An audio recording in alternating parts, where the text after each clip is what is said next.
morning. Good start today.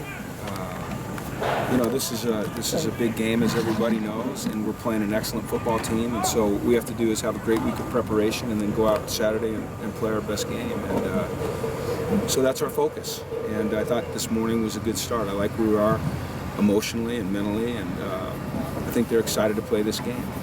It's always a fun game when you play your crosstown rival, and it's great to have something at stake. I think. You know, I know when I got here, that's one of the things I heard is, you know, it'd be great to have this game be a game that really has meaning and consequence in the Pac-12, if not nationally, and I think that this one does. So it just adds to it. It adds to what's already an amazing rivalry. With all that meaning, do you try to downplay some of the emotions that are connected with the rivalry this week? I just think it's important that we you know, follow our mantra of, you know, don't listen to the noise, and control what we can control. And that's how we practice and how we prepare, you know, our emotional state and not getting caught up in the hype. And I think that we've matured to the point as a football team this year where we're much better equipped right now to handle that than maybe we were earlier in the year. I think maybe we learned our lesson. And so I think that's a positive.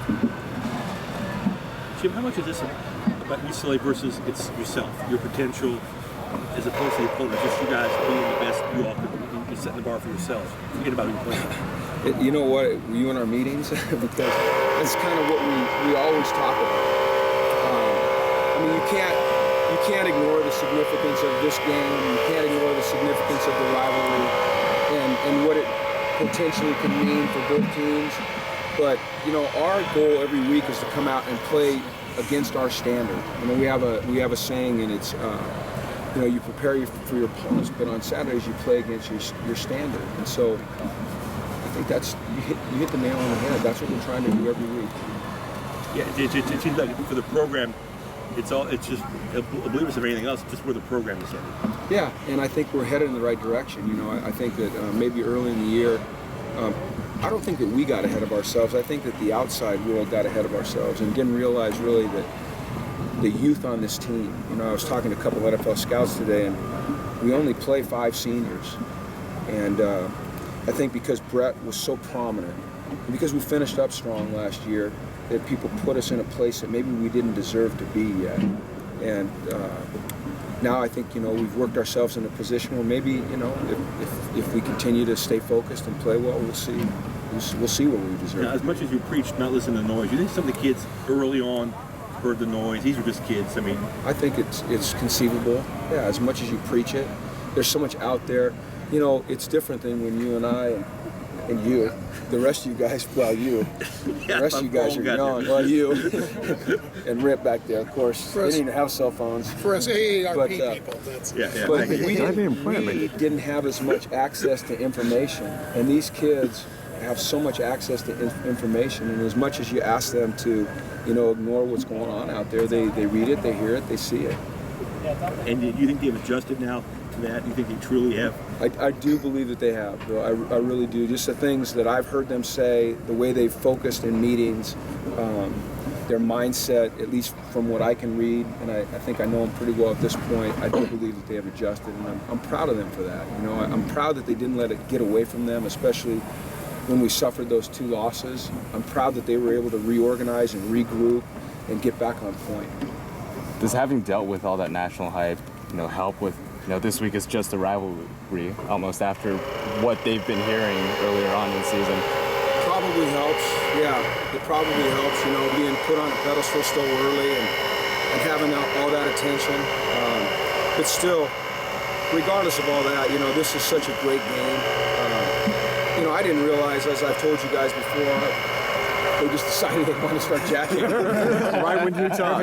It's perfect. No, I told them, right when you see my lips move, you guys jack. If I say something stupid, we can drown it out. You're doing what you're saying. I mean, if. Yeah, when. I didn't understand the significance of this rivalry until I got here, you know, and regardless of anything else, it's so meaningful to everybody in this city. And so it just makes it really special. I mean, it's a special game to play in, and it's for me, it's part of it is the pageantry and seeing both teams out there with their home uniforms on, and So even though, yeah, you know, there was a lot of national exposure early, it's still a little bit different. You know, it's different and it's neat. When you say not understand the total significance, did that include things that are said that get out there and how they're portrayed in this? No, I about don't. this I don't know. rivalry? I had never, you know, I'd been involved in this game one time and I was like 12 years old.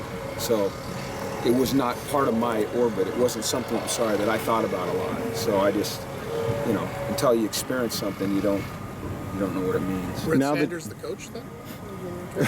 Yeah. No, Dick Vermeil actually. Yeah, it's the year my dad was here. Now that you know about the game, how much does a win over USC validate your season? I don't think that you want to put all your eggs in that basket ever. You know, I'm not a guy that really ever talks about must wins or. I think that every week you have to go out and you have to perform and you have to validate what you did the week before. You know, if you're fortunate enough to get a win on one Saturday, you have to go out the next Saturday and win again to validate what you did the previous week. And then the next week you have to validate it again, and that's what's part of being a consistently good football team, and that's what we're striving to be. In your opinion, how have these last, I guess, 2 wins or 2 years against USC changed the recruiting landscape of what You know, do? I don't know that it has. You know, so many of the young men, the kids in this area grew up as USC fans and that 9-game winning streak. And, you know, I don't know if it's changed it or not. I mean, we go head-to-head against them with certain kids, and certain kids they recruit that we don't, and vice versa. So, you know, there's so much talent in this area. There really is. It's a tremendous hotbed of high school talent that I think everybody is going to get their share. I think what's really neat to see is local kids wanting to stay home and either go to their school or to our school. I think that's what's going to be good for our city and good for football in this area. Do you think a third win in a row could do anything to change a narrative that, say, 9 wins had already established before that? I don't know. You know, I don't think too much about that. I just really concentrate on what we're trying to get done this week. I don't think that for us as a team, for me as a coach, and I'm sure, you know, I can't speak for them, but what happened in the past doesn't matter towards what's going to happen on Saturday. You know, like I said to start this thing off, is we've got to have a great week of preparation and we've got to go play our best football on Saturday. Okay? Thanks, guys. Thanks.